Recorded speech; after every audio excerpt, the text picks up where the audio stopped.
Study IQ IAS, अब तैयारी हुई affordable. Hello friends, my name is Divakar Bothra. I am the faculty of sociology at Study IQ. Today in this session, we will be discussing about the various aspects of personality test.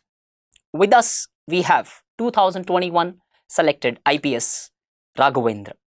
Hello sir, how are you? I'm very great, sir, and thank you for having me. It's pleasure to have you, sir.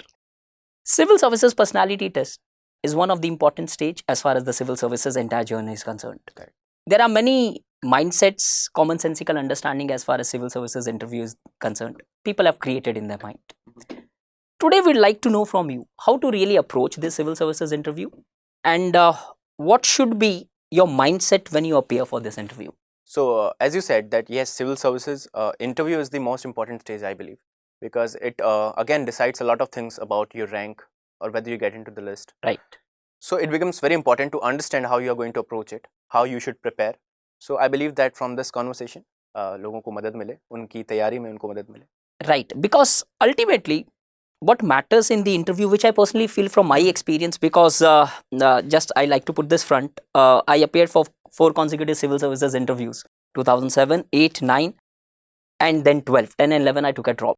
So even I feel that in interview, what they are really going to test is your presence of mind. This is my personal perception. So how far do you agree with this? Certainly, presence of mind is one thing which is very important, and they want to test it. But again, सिर्फ presence of mind नहीं है. No They doubt want to know about a lot Yes. about you other than the presence of mind. That is one trait Right. जो वो देख रहे हैं. Right. But उसके अलावा भी बहुत सारी चीजें होती हैं, जैसे कि आपके डेफ में जो भी है. Right. So, they want to know every aspect of you. तो आप कहाँ पे रहे हैं? Right. Okay. They'll ask you कि आप जहाँ से आते हैं वहाँ की cuisines क्या हैं? Right. So that is also they want to test कि आप कितने aware हैं. ठीक है, आप कितना इंटरेस्ट लेते हैं अपने सराउंडिंग्स में. So presence of mind is certainly one important thing. और इसके साथ साथ बहुत सारी चीजें हैं, बहुत सारी क्वालिटीज, स्टेट्स हैं जो वो चेक करना चाहते हैं. If you look into civil services interviews, there are current affairs plays a very important role. काफी अहमियत दी जाती है current affairs को. करेक्ट. और इस करंट अफेयर्स में होता ये है कि कई बार बहुत सारी कंट्रोवर्शियल इश्यूज रहती है, कुछ क्रिटिकल इश्यूज रहती है जो शायद हम कतराते हैं इंटरव्यू में बोलने से पहले. करेक्ट.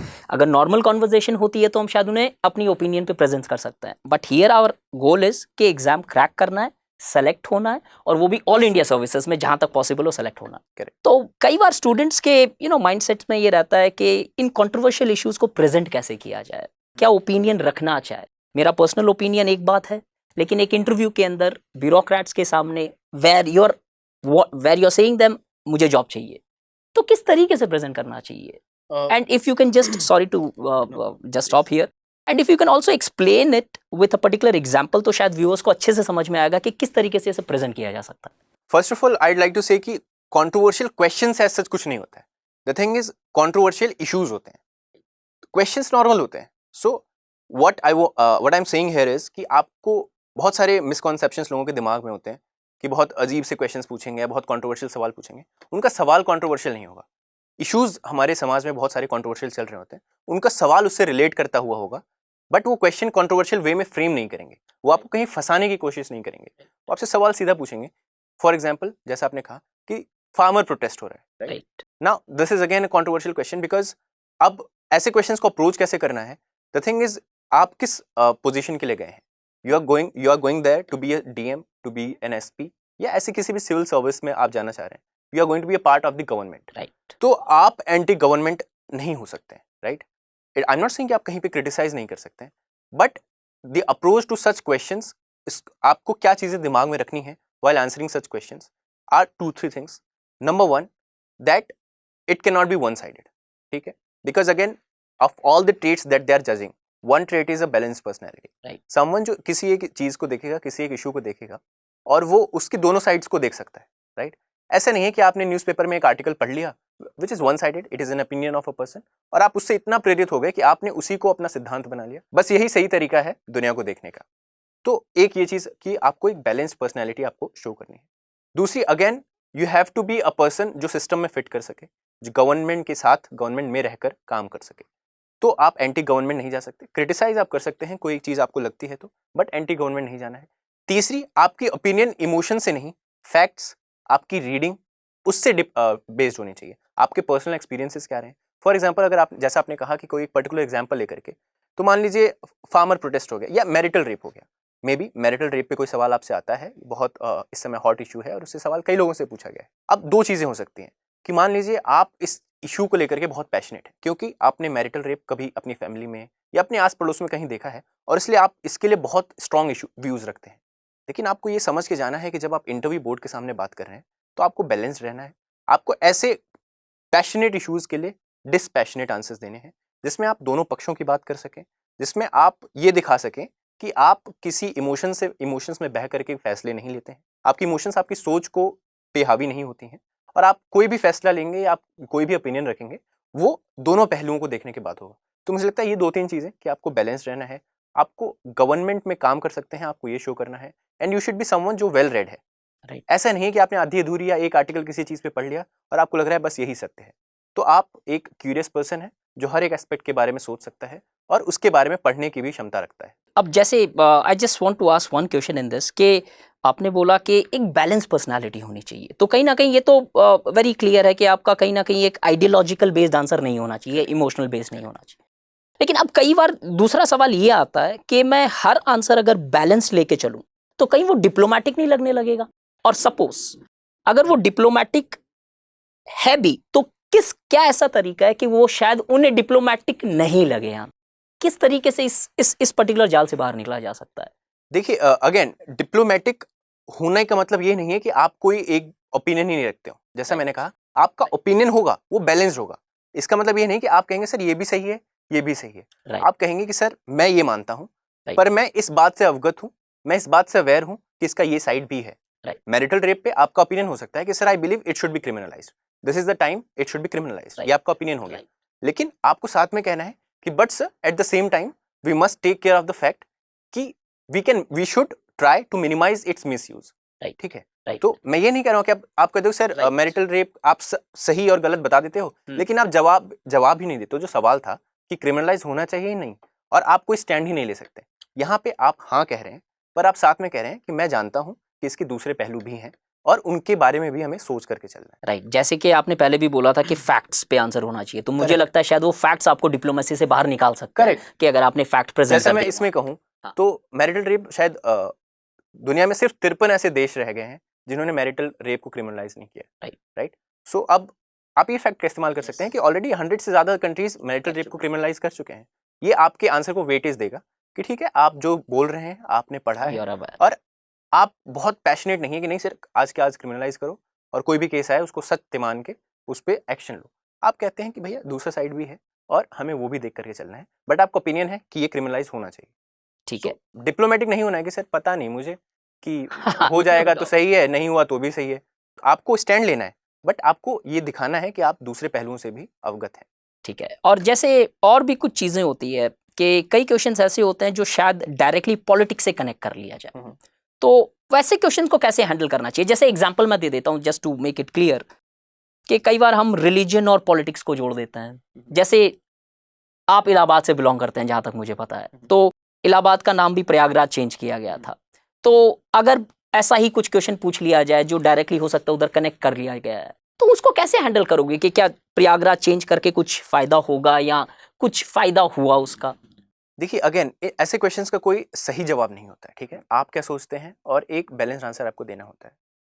और दूसरी बात ये कि जैसा आपने कहा कि पॉलिटिक्स और रिलीजन, तो मैं ये अपने एक्सपीरियंस से और मेरे साथ के बहुत सारे टॉपर्स जिनसे मैं इंटरेक्ट किया हूँ पिछले 2-3 सालों में, उनके एक्सपीरियंस के बेसिस में ये बता सकता हूँ यूपीएससी पॉलिटिकल सवाल नहीं पूछता है। इन द सेंस वो पॉलिटिक्स में नहीं जाएगा, वो किसी पार्टी या कोई ऐसी सवाल नहीं पूछेगा।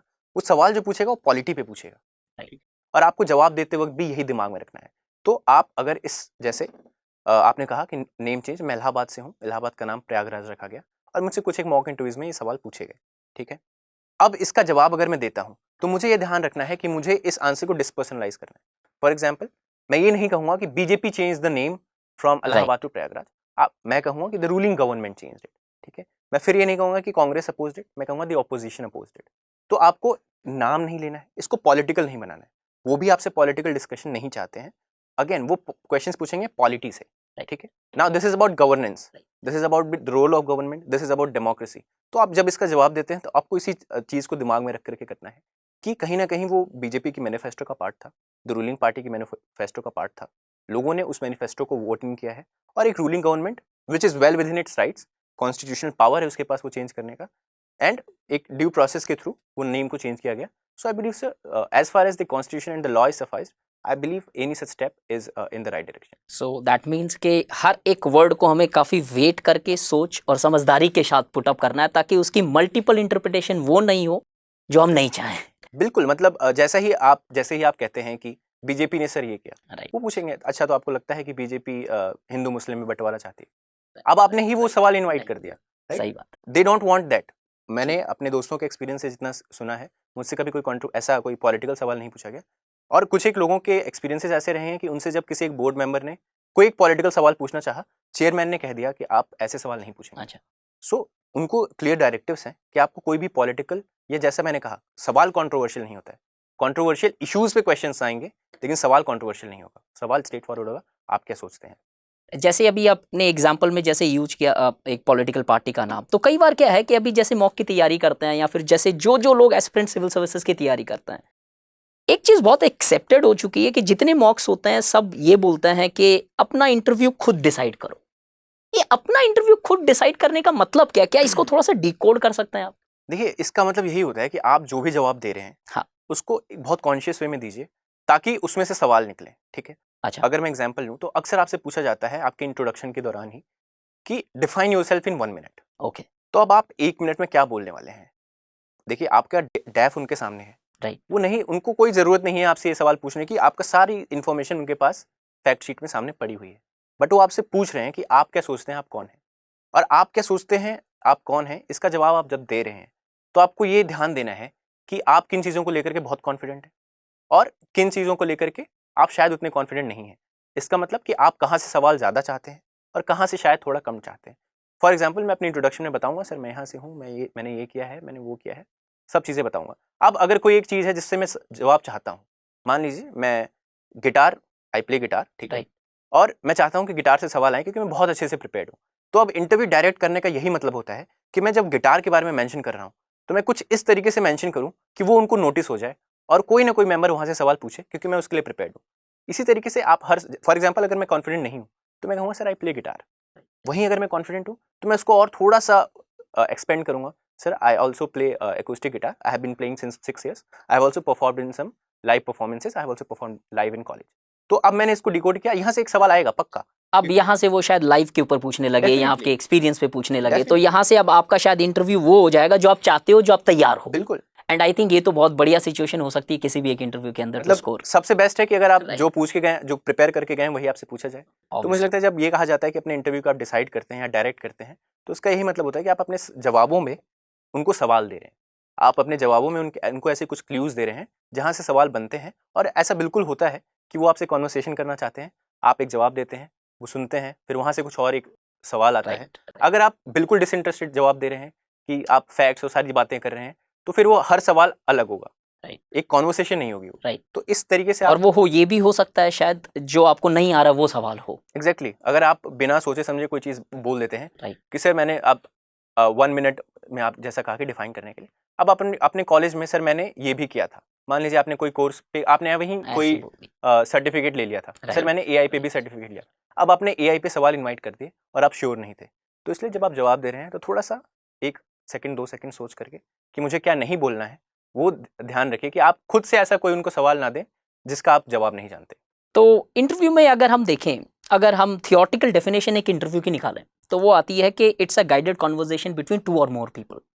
अगर ये गाइडेड कॉन्वर्जेशन है और अगर हम अपना इंटरव्यू अपने हिसाब से लेके जा सकते हैं, तो कहीं ना कहीं इसका मतलब ये भी है कि इंटरव्यूअर भी हमारे अंदर उतना ही इंटरेस्टेड है जितना शायद हम उस इंटरव्यू के अंदर इंटरेस्टेड है. He wants to know himself as well. वो भी कुछ हमसे जानना चाहता है शायद.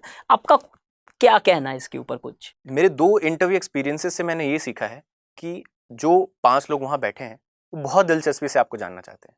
वो 30 मिनट आपको दे रहे हैं, उनके जीवन के 30 मिनट बहुत कीमत रखते हैं उनके लिए.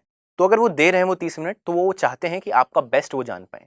इसीलिए जो अक्सर लोगों के दिमाग में ऐसे मिसकॉन्सेप्शंस होती हैं कि प्रेशर टैक्टिक्स यूज़ होते हैं या आपको प्रेशर कर देते हैं या आपको टाइम नहीं देते हैं, मुझे लगता है शायद कभी होता हो, but this is not the general rule. The general rule जो मैंने अपने एक्सपीरियंसेस से, दोस्तों के एक्सपीरियंसेस से देखा है कि they want to know you. वो आपको पूरा समय देते हैं, अपने बारे में बताइए. इनफैक्ट अगर आप उनको लगता है कि आप असहज हैं, आप थोड़े अंडर कॉन्फिडेंट हैं, आप नर्वस हैं, तो वो शुरुआत में आपको थोड़ा सा काम डाउन करने की कोशिश करते हैं। फॉर एग्जाम्पल अगर मैं एक इंटरव्यू बोर्ड चेयरपर्सन की बात करूँ, तो वो बहुत पहले आपको प्यार से बिठाएंगे, आपको बहुत आसानी से बताएंगे कि बेटा आपको जो भी आज तक बताया गया हो मॉक इंटरव्यूज़ में सब कुछ, उन सब के बारे में मत सोचना, ये कोई पुलिस इंटरोगेशन नहीं है, हम आपसे बात करेंगे, आपको बात करने के तरीके से ही जवाब देना है। जहाँ पे नहीं आता है बड़े प्यार से बोल दो कि नहीं आता है, आप 10 बार बोल दो कि नहीं आता है, हमें कोई दिक्कत नहीं है। तो वो आपको बहुत काम करते हैं, आपको बहुत नॉर्मल करते हैं, ताकि आपके साथ वो बात कर सकें, and they are genuinely interested in knowing. अब कंट्रोवर्शियल इशू में एटलीस्ट मैं यहाँ पे अगर समराइज करूँ तो शायद व्यूअर्स ये देख सकते हैं कि यहाँ पे हमें बैलेंस्ड भी रहना है और eight the same time practical भी रहना है। करेक्ट। जो शायद आप फैक्ट के बेसिस पे हो सकते हो, या फिर थोड़ा सा जो ऑलरेडी आपने मेंस में पढ़ा है उस चीज़ को ऐड करो तो आप एक राइट पोजीशन में पहुंच सकते हो वहाँ पे। इसी इंटरव्यू के अंदर हम देखते हैं कि बहुत सारी कुछ पर्सनालिटी रिलेटेड भी चीज़ें होती है, क्योंकि यहाँ पे नॉलेज का टेस्टिंग नहीं है, एज वी ऑल नो कि प्रेजेंस ऑफ माइंड या और भी चीज़ें देख रहे हैं। आपने जैसे बोला कि पूरी पर्सनालिटी टेस्ट की जा रही है आपकी वहाँ पे, तो इस पर्सनालिटी से रिलेटेड बहुत ज़्यादा सवाल है जो शायद हम अभी कवर नहीं कर पाए, बट फिर भी ये बॉडी लैंग्वेज या फिर ये सारी चीज़ें किस हद तक मैटर करती है। जैसे एक एग्जांपल दूं तो मेरे टाइम के अंदर कई बार ऐसे बोला जाता था कि गेस्चर्स नहीं देना चाहिए, जैसे मेरे हाथ हिल रहे हैं अभी, तो कई लोग बोलते हैं कि नहीं शायद ये अनॉय कर सकता है, कई एग्रेशन दिखा सकता है आपका ये। आपको क्या लगता है to what extent one should largely try to change it, because ये अब मेरे रूटीन में आया हुआ है, मैं नहीं उसे 1.5 महीने में चेंज कर सकता हूं, तो क्या मैं फोर्सफुली इसे चेंज करने की कोशिश करूं या इसे मैनेज करने की कोशिश करूं? आपका ओपिनियन क्या है इसके ऊपर? मुझे लगता है अगेन दोनों साइड हैं इस बात के। तो पहला साइड सबसे पहले ये कि मुझे लगता है एक तो इन चीज़ों को लेकर के बहुत ज़्यादा ऐसा माहौल बन गया है कि लोग इन चीज़ों पे बहुत ज़्यादा फोकस करते हैं और अपना डेफ प्रिपेयर करने पे उतना फोकस नहीं करते हैं। जहाँ तक रही बॉडी लैंग्वेज की, तो जैसे कुछ एक चीज़ें कि आप हैंड मूवमेंट बिल्कुल नहीं कर सकते। मुझे याद है जब मैं पहले इंटरव्यू की तैयारी कर रहा था तो मैं भी इतना इन्फ्लुएंस था इन चीज़ों से कि मैं मॉक इंटरव्यूज में भी जाता था तो एकदम ऐसे करके बैठता था और फिर मैं हिलता ही नहीं था, पूरा इंटरव्यू ऐसे गुजर जाता था। और मुझे एक सीनियर IAS ऑफिसर, उन्होंने मुझे ये बात बोली और उन्होंने बहुत अच्छे से ये चीज़ समझाई कि देखो हमारे देश में बहुत डाइवर्सिटी है, मैंने बहुत स्टेट्स में सर्व किया है और मैंने देखा है कि बॉडी लैंग्वेज भी स्टेट वाइज डिफर करती है। आप किसी एक पर्टिकुलर स्टेट में जाते हैं तो वो लोग पर्टिकुलर वे में नॉड करते हैं या पर्टिकुलर वे में बोलते हैं। तो एक कोई पर्टिकुलर या एक सही तरीका नहीं है बैठने का या बोलने का। जैसा आपने कहा कि अगर आप हैंड मूवमेंट करते हैं, जैसे मैं भी थोड़े बहुत करता हूँ, ये एकदम से तो नहीं चला जाएगा और इसको एकदम से खत्म करने की जरूरत नहीं है। वो आपको नेचुरल सेल्फ आपका देखना चाहते हैं और hand movement is not offensive as such, unless आप पॉइंट करने लगते हैं, दैट इज ऑफेंसिव। बट आप ऐसे बात कर रहे हैं थोड़ा सा, that is not offensive, that's fine. बस वो इतना एक्सेस नहीं होना चाहिए कि जो बोर्ड मेंबर्स हैं वो आपके आंसर से डाइवर्ट होकर के आपके हाथ देखने लगे। बस आपको इतना उसको मैनेज करके जाना है, इतनी प्रैक्टिस करनी है, वो डिस्टर्बेंस नहीं। एग्जैक्टली। बट इसको लेकर के आपको इतना ज्यादा सीरियस नहीं होना है कि आप जवाब नहीं दे रहे हैं, आपका ध्यान ज्यादा है कि मेरे हाथ मूव कर रहे हैं और फिर आप जवाब में अटक रहे हैं कि यार मैंने हाथ मूव कर दिया। तो जब आप इन चीज़ों के ऊपर ज़्यादा फोकस कर देते हैं तो आप जो अच्छी बात बोलने वाले थे वो शायद आप भूल जाएंगे और आपका ध्यान इसी पे रहेगा कि मैं सीधा बैठा हूँ या नहीं और मैं हाथ तो नहीं मूव कर रहा हूँ। तो इन चीज़ों पे थोड़ा ध्यान देना है पर इसको सेंटर नहीं बनाना है। तो और जैसे कुछ पर्सनालिटी से रिलेटेड मैं कुछ और आपसे पूछूं तो आपके इंटरव्यूज़ के अंदर एक्सपीरियंस में कुछ ऐसे, कई बार ऐसा माना जाता है कि कुछ सर्कमस्टांसेस क्वेश्चन दे देते हैं, जैसे मेरे टाइम के अंदर भी कुछ क्वेश्चंस दिए गए थे, तो आपको कुछ ऐसा सिचुएशन क्वेश्चंस मिला? और अगर मिलते हैं, आपके क्वेश्चन शायद किसी को नहीं मिले, सिचुएशन चेंज हो, लेकिन उसको टैकल कैसे किया जाए? एथिक्स के पेपर में तो हम स्टेक होल्डर अप्रोच लगा लेते हैं, तो हमारे पास बहुत 250 वर्ड में लिखना होता है। इधर आपको एक शायद 30 सेकेंड्स में एक आंसर देना है और वो भी उसी वक्त बिना कुछ ज्यादा टाइम सोचे। करेक्ट। कैसे मैनेज किया जाए इससे, या फिर अप्रोच क्या होनी चाहिए इसके अंदर? जैसा हमने इस डिस्कशन के स्टार्टिंग में आपने कहा था कि प्रेजेंस ऑफ माइंड एक इंपॉर्टेंट ट्रेट होता है जो वो चेक करते हैं, और सिचुएशनल अवेयरनेस के सवाल जो होते हैं वो इसी प्रेजेंस ऑफ माइंड को चेक करने के लिए होते हैं। तो वो आपको अक्सर एक डिफिकल्ट सिचुएशन में डाल देते हैं। एक बार रोकना चाहूंगा, आपका कोई एक्सपीरियंस रहा इंटरव्यू में ऐसा कुछ? I was coming to that. हाँ। सो मुझसे भी एक सिचुएशनल अवेयरनेस का सवाल पूछा गया कि आप ट्रेन में ट्रैवल कर रहे हैं, रात हो रही है और आप एक अनजान स्टेशन पे उतरते हैं और आप अपना सामान, अपना फ़ोन सब आपके ट्रेन में आपकी सीट पर है। आप नीचे उतरते हैं और आप पलट कर देखते हैं तो ट्रेन जा चुकी है। अब ऐसे में आप क्या करेंगे? मैंने थोड़ा सा सोचा, मैंने सबसे पहले कहा कि सर अंधेरा है और अनजान स्टेशन है तो सबसे, और कोई नहीं है। उनको सवाल में था कि उस स्टेशन पे कोई इंसान नहीं है, आप अकेले इंसान हैं। मैंने कहा सर मैं सबसे पहले तो खुद को कोसूंगा कि मैं क्या सोच रहा था, मैं ऐसे स्टेशन पे उतरा ही क्यों। थोड़ा सा वो स्माइल किया, मैंने कहा चलो ठीक है, going in the right direction. फिर मैंने मतलब इसका जवाब बेसिकली यही दिया कि क्योंकि जैसा उन्होंने, अब क्वेश्चन से ही आपको समझना है कि वो क्या सुनना चाहते हैं। उन्होंने क्वेश्चन में बहुत स्पेसिफिकली आपको बताया कि अनजान शहर है, अनजान इलाका है, अंधेरा हो रहा है। तो मेरा सवाल बहुत नॉर्मल है कि मैं सर बाहर नहीं जा सकता, station is the only safe place, क्योंकि थोड़ी लाइटिंग है, मुझे मालूम नहीं कि बाहर क्या होगा। सो मैं I wait at the station. उनका फिर उन्होंने मुझे 2 मिनट तक परस्यू किया कि अच्छा कोई पुलिस वाला आता है और आपको कहता है कि आप यहाँ नहीं बैठ सकते, आप जाओ यहाँ से। मैं कहा सर वो पुलिस आई बिलीव कि वो हमारी सेफ्टी के लिए है और मैं उसको कन्विंस करूँगा, मैं उसको रिक्वेस्ट करूँगा कि सर मैं उसको अपनी सिचुएशन एक्सप्लेन करूँगा एंड आई बिलीव सर वो मेरी बात मानेगा। मैंने स्माइल करते हुए ये बोला। उन्होंने मुझे करीब 3-4 इस पर सवाल पूछे थे, but the thing is last तक मैंने स्टैंड नहीं चेंज किया। आई थिंक जब वो आपसे कोई सिचुएशनल अवेयरनेस का क्वेश्चन पूछते हैं तो वो आपसे जानना चाहते हैं कि आपको एक सिचुएशन दिया जाए तो आप उसमें डिसीजन मेकिंग कैसे करेंगे। अब आपकी डिसीजन मेकिंग थॉट ऑफ होनी चाहिए, आपने सोच समझ के डिसीजन लिया है, अब वो डिसीजन बहुत जल्दी बदलना नहीं। तो फॉर एग्जांपल अगर मैं उनके परस्यू करने के बाद अगर मैं सोचता कि ये चाहते हैं मैं बाहर चला जाता हूँ, मैं बोल देता हूँ सर मैं बाहर जाके हेल्प सीख करूँगा, राइट, तो शायद वो गलत हो जाता, क्योंकि आपने एक डिसीजन लिया था कि मैं यहीं स्टे करूँगा, मैं बाहर नहीं जाऊँगा, और आप 2 मिनट में पलट गए कि सर मैं चला जाऊँगा, आई विल सीक हेल्प। जब थोड़ा सा ग्रिल किया गया और आपने चेंज कर दिया वो, तो एग्जैक्टली शायद तो ज़रूरी है कि आप एक बार सोच समझ के जवाब दें, और जो जवाब दें आप उसको लॉजिकल वे में उसको सजेस्ट करें कि सर उसको डिफेंड करें कि मैं क्यों ऐसा करूँ। राइट, और ठीक है, फिर उसके बाद थोड़ा सा परस्यू करते हैं, जस्ट बी रिस्पेक्टफुल, आपको उनकी बात को डिनाई नहीं करना है, just be respectful sir, but I believe कि मैं यहीं पे रहूँगा, यहीं पे रहना प्रेफर करूँगा। राइट। अब एक सवाल मैंने आपसे पूछा था कि कई बार अपना इंटरव्यू खुद लेके जाना पड़ता है तो आपको एक सवाल छोड़ना पड़ता है, तो उसको फॉलो करते हुए ताकि व्यूअर्स को समझ में आए कि कैसे किया जाए। अभी आपने एक चीज बोली कि हमेशा स्माइल करते रहना चाहिए। ये बहुत बड़ा एक कॉमन सेंसिकल अंडरस्टैंडिंग है कि हर इंटरव्यू में जाओ, चाहे वो गूगल के इंटरव्यू देने जाओ या कोई भी एक इंटरव्यू देना जाऊं मैं, लोग बोलते हैं स्माइल करो इंटरव्यू के अंदर। मैंने भी जब 4 इंटरव्यू दिए थे तो मेरे टाइम से ये शायद प्रथा चलती आ रही है और पहले से भी चलती रही होगी। अब कई लोग होते हैं जो स्माइल नहीं कर पाते कंफर्टेबली, तो I mean how important is smiling? देखिए, स्माइल करना तो ऐसा है कि आप किसी से भी बात कर रहे हैं, नॉट ओनली इंटरव्यू, आप जनरल लाइफ में बात कर रहे हैं तो स्माइल, ठीक है। हाँ, आप किसी अनजान आदमी से बात कर रहे हैं, आप स्माइल करेंगे तो उसके ऊपर एक बहुत पॉजिटिव इंप्रेशन पड़ेगा। अगर आपने उससे 2 मिनट बात की एंड वो स्माइलिंग, स्माइलिंग इज गुड, ठीक है, it makes the whole environment pleasant. But हमें मतलब मॉक इंटरव्यूज और इन चीज़ों से इतना ज़्यादा स्माइल और इन चीज़ों पे फोकस कर दिया जाता है कि लोग स्माइल करना प्रैक्टिस कर रहे हैं। Although smile is something which should come naturally, right. Interview board में भी yes you should smile, which is a good thing, smile करना इज नॉट बैड। लेकिन आप अगर फोर्स्ड स्माइल करेंगे, आप खुद को ट्रेन करके गए हैं कि स्माइल करते रहना है, तो वो ऑकवर्ड चेहरा बनता है, right. If you are person जो एक सीरियस आंसर देते वक्त, और सीरियस आंसर देते वक्त आपको स्माइल करना भी नहीं है। अगर आप बहुत ज़्यादा ट्रेन होकर के गए कि स्माइल करना है, पूरे इंटरव्यू में 30 मिनट स्माइल करते रहना है, तो आपसे कुछ सीरियस सवाल भी पूछेंगे और आप उसमें स्माइल कर रहे हैं तो वो थोड़ा अटपटा लगेगा। तो smile is good thing, pleasant बनाता है एनवायरनमेंट को, आपकी पर्सनालिटी को प्रेजेंट दिखाता है, कॉन्फिडेंट दिखाता है आपको। But again this is something कि ठीक है आप थोड़ा बहुत प्रैक्टिस उसको कीजिए, but this should not be the centre of your preparation. इतनी देर में शायद मैंने बहुत कम बार स्माइल किया, राइट, बट क्या ये गलत इंप्रेशन दे रहा है किसी को?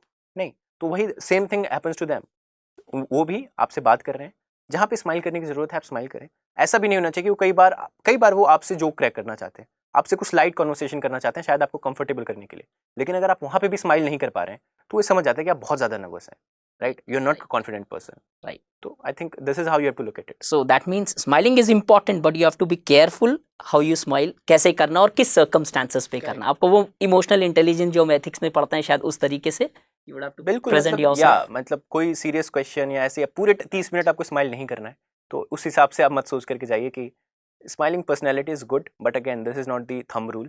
तो आप अगर ऐसे इंसान है जो उतना स्माइल नहीं करता है तो आप उसको थोड़ा बहुत इंप्रूव कीजिए, but this will not decide your interview point. And almost you know it happens with the majority of the people कि जब वो इंटरव्यू देने जाते हैं एक मोड़ आता है इंटरव्यू में ऐसा जहां पे शायद आपको लगने लगे कि मैंने यहाँ पे गलती कर दी या यू मेड सम मिस्टेक। अब कुछ लोग होते हैं जो शायद वहां से आगे लेके चले जाए इंटरव्यू को, लेकिन कुछ लोग होते हैं कि वहां से वो नीचे गिरते चले जाते हैं।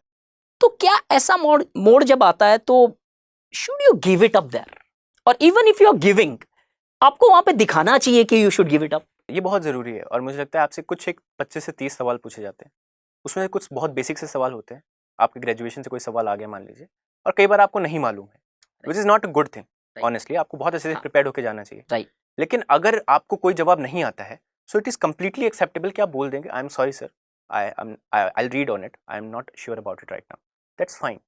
बट अब अगर आप उसको अगले 25 मिनट तक लेकर के चल रहे हैं, उस बैगेज को लेकर के चल रहे हैं, तो आप आते हुए भी सवाल सही से नहीं जवाब दे पाएंगे। तो मुझे लगता है ये चीज़ सबसे ज़्यादा ज़रूरी है ये समझना कि इट्स फाइन टू से कि you don't know, Right. They don't expect you कि आपको सब कुछ पता हो, right, and they don't want that. आज सिविल सर्वेंट के लिए ये सबसे इंपॉर्टेंट ट्रेट नहीं है कि उसके पास कितनी इन्फॉर्मेशन है, right, it's a lot of different things. Yes. और बहुत सारे ऐसे एक्सपीरियंसेस हम सुनते हैं कि किसी ने लगातार 4-5 सवालों के जवाब में बोला सर मुझे नहीं पता, और फिर भी उसके अच्छे मार्क्स आए। So not knowing is fine. और ये बैगेज कई बार आप कुछ गलत जवाब दे देते हैं या आपको नहीं पता, आप उसका बैगेज लेकर के मत चलिए। Even if it is the first question itself, तो भी आप कॉन्फिडेंट होकर के जाइए कि मैं बाकी सवाल के जवाब इतने अच्छे दूंगा कि ये वाला कवर अप हो जाएगा। Right. Maybe that's the reason there is often saying which goes like that, in order to climb your Everest, you would have to shed your loads. Correct. तो अगर आपका एवरेस्ट यूपीएससी इंटरव्यू है तो कहीं ना कहीं बैगेज के साथ तो ऊपर नहीं चढ़ पाओगे, आपको बैगेज तो छोड़ के ही जाना पड़ेगा। एक और चीज़ मैं आपसे जानना चाहता हूँ, जैसे इंटरव्यू के अंदर logic is very important in life. हर कोई लॉजिक से आंसर देना चाहता है, लेकिन क्या कभी ऐसी चीज़ें हो सकती है इंटरव्यू में या हुई है आपके साथ, सपोज अगर आपका कोई ऐसा एक्सपीरियंस रहा जहाँ पे जवाब शायद लॉजिक से छोड़ के सेंस ऑफ ह्यूमर से दूं तो शायद ज़्यादा बेटर आ सकता है मेरा स्कोर वहाँ पे? कुछ ऐसा इंसिडेंट या ऐसी कुछ आपको लगता है ऐसा कोई ओपिनियन हो सकता है? जैसे फॉर एग्जाम्पल कई बार जैसे हम कैट और की चीज़ों में पढ़ते हैं कि लोग बोलते हैं कि एक हाथ में आपके पास 10 एप्पल है, 10 बनाना है, 12 ऑरेंजेस है, एक में 50 एप्पल है, 10 ऑरेंजेस है, 3 बनाना है, कितने हैं फ्रूट्स आपके पास? अब कई लोग बोलेंगे फटाफट कैलकुलेट करके ठीक है सर मेरे पास इतने हैं। क्या इसका कोई और भी तरीका हो सकता है कि वो यहाँ पे आपको आपका एडिशन नहीं देखना चाह रहा वो कितने हैं, कि क्या ऐसे पहलू आते हैं इंटरव्यू में कि जहाँ पे सेंस ऑफ ह्यूमर वाले answers they make your interview? हाँ, मतलब द थिंग इज कि डेफिनेटली आपसे कुछ एक सवाल पूछे जाएंगे, और अगर आप ऐसा कहा जाता है कि अगर आप बोर्ड मेंबर्स को हंसा सकते हैं हाँ, तो आपके अच्छे मार्क्स आते हैं, राइट। बट आपको ये केयरफुल रहना है कि बोर्ड मेंबर्स आपके जवाब पर हंसे, ना कि आप पर हंसे। पॉइंट। तो आपको सेंस ऑफ ह्यूमर आप जहाँ यूज़ कर सकते हैं बहुत अच्छी बात है। इफ समथिंग नेचुरली कम्स और ऐसी चीज़ की इन्वायरमेंट लाइट हो जाता है, उनको भी अच्छा लगेगा। बट अगेन आप इसको प्रैक्टिस करके नहीं जा सकते, राइट। आप चुटकुले नहीं मार सकते, क्योंकि आप जिनसे बात कर रहे हो आपसे 25-30 साल Yes. उम्र में बड़े हैं, एक्सपीरियंस में बड़े हैं, यस। आप चुटकुले नहीं मार सकते उनको हंसाने के लिए। तो नेचुरली कभी सेंस ऑफ ह्यूमर आपका दिख जाए तो it is a very good thing. But that is something which शायद प्लानिंग नहीं हो सकती है, कि थोड़ा सा अवेयर होके जाएं तो शायद बेटर है। बस ज़रूर, मतलब आप प्रैक्टिस कीजिए थोड़ा बहुत सोचने का, कि थोड़ा सा लाइट वे में आंसर करें। हाँ। बहुत एकदम स्ट्रेट फेस के साथ हर एक आंसर को करने की ज़रूरत नहीं है। जैसा मुझसे सिचुएशनल अवेयरनेस पे जब सवाल पूछा गया, मैं कहा सर मैं सबसे पहले तो खुद को कोसूंगा कि मैं ऐसे सिचुएशन पे उतरा ही क्यों। राइट। तो वो थोड़ा सा स्माइल के, और मुझे लगता है इतना sense of humour is fine, Right. इसको ज़्यादा पुश नहीं करना है, राइट। वो ऑफेंसिव ना चला जाए, वो बहुत बड़ा रिस्क रहता है। आप ऑलरेडी सर्विस में सेलेक्टेड हो, ऐसे बहुत सारे व्यूअर्स भी होंगे जो सर्विस में सेलेक्टेड है, तो यहाँ पे अपनी सर्विसेज को किस हद तक तैयार करके जाया जाए? Do you think there could be a question on the basis of your services? आप आईपीएस है, कोई हो सकता है IRS IT है, तो अपनी सर्विसेज के बारे में भी एक नॉलेज लेके जाना जरूरी है। आई थिंक इंटरनल एक जनरल तो हो सकता है, इंटरनली भी आपको कुछ लेके जाना चाहिए। आई थिंक 100% आप Okay. जितना पढ़ सकते हैं अपने सर्विस के बारे में उतना जान के जाइए। बट अगेन दे नो कि आप अभी सिलेक्टेड हैं, राइट। तो एक सवाल आपसे ये आएगा कि वाई अगेन, आप दोबारा अपेयर क्यों कर रहे हैं, आप जिस सर्विस में उससे संतुष्ट नहीं है क्या, उसके लिए आपको प्रिपेयर्ड होकर के जाना है। बट बहुत सारी टेक्निकलिटीज़ के बारे में आपको नहीं पता होगा। एक IPS को जो सर्विंग है उसको IPC CRPC पता होगा, पर आपको नहीं पता होगा, और आपसे एक्सपेक्टेड भी नहीं होगा कि आपको पता हो टेक्निकलिटीज़ या क्या प्रोसीजर होता है, कैसे डिसीजंस लेते हैं। थोड़ा बहुत प्रिपेयर करके जा सकते हैं, बट आई बिलीव ऐसा नहीं है कि बहुत ज़्यादा टेक्निकलिटीज़, क्योंकि वो जानते हैं कि आपके पास एक्सपीरियंस नहीं है कोई। So they know you are an aspirant even now. Obviously, you are still an aspirant and that's the reason you are appearing in front of them. और कुछ ऐसे आपके इंटरव्यू एक्सपीरियंस जो आप मुझसे शेयर करना चाहते हैं, जो which could be a lesson for the people who are appearing for civil services? मेरे पहले इंटरव्यू में मेरे नाम पे सवाल पूछा गया। मेरा name is Raghavendra Sharma, okay. और मैंने मतलब और वो चीज़ें बताई, बट वो शायद चाहते थे कि मैं इसके बारे में और इन डेप्थ प्रिपेयर्ड रहूँ। राइट। तो मुझे लगता है ये सबसे ज़रूरी चीज़ है। और एक्चुअल इंटरव्यू में तो नहीं, बट मेरे डैफ से जैसे मेरे एड्रेस में खसरा नंबर लिखा हुआ है, तो क्या होता है कि कई बार ऐसी चीज़ों से भी सवाल आ जाता है। अब आप जब प्रिपेयर कर रहे हैं अपना डैफ, सबको मालूम है डिटेल्ड एप्लीकेशन फॉर्म होता है, वो प्रिपेयर करना होता है, लेकिन आपको ये नहीं मालूम होता है कि ऐसी चीज़ें भी पूछ सकते हैं वो। तो उनको खसरा दिख गया कि खसरा क्या होता है। अब वो चाहते हैं कि आपको ये भी पता हो कि आपके डैफ में अगर आपने एक शब्द भी लिखा है तो वो क्या है, उसका क्या मतलब है, आपको पता होना चाहिए। तो मुझे लगता है एक टिप सबसे इंपॉर्टेंट इंटरव्यू के लिए यही होगी कि आपका डैफ आप इतने अच्छे से प्रिपेयर रहें कि उससे कोई सवाल आए तो वहाँ ना चुके। और एटलीस्ट ये जो आपने एग्जाम्पल दिया है यहाँ पे खसरा वाला, नॉर्मली हम अपनी हॉबीज़ की डिटेल प्रिपेयर कर लेते हैं, बाकी सारी चीज़ों की डिटेल प्रिपेयर कर लेते हैं। ये छोटी छोटी जो डिटेल हमें लगता है कि शायद डिटेल है ही नहीं, और शायद this would be a lesson for the people who are watching this, कि every word there should at least आपके पास 250 वर्ड के मार्क्स नोट्स होने चाहिए to largely know about those things. So thank you so much for this session. It was pleasant talking to you, and I hope it helps our viewers to largely understand that personality test is something which is the only opportunity for UPSC to test your personality. उन्होंने prelims और mains में आपका knowledge test किया है. ये पहला और शायद मेरे हिसाब से उनके पास इस एक अटेम्प्ट में तो आखिरी मौका होता है जहाँ पे आपकी पर्सनालिटी को टेस्ट किया जा सके. तो मेरा sincere suggestion with my experience and with the sir's experience as well, I personally feel कि शायद अपने आप की प्रेजेंटेशन पे थोड़ा सा अपने आप की ग्रूमिंग पे वर्क करोगे तो things would be better. Don't try to change yourself, try to manage yourself. Thank you so much. Study IQ IAS, अब तैयारी हुई अफोर्डेबल.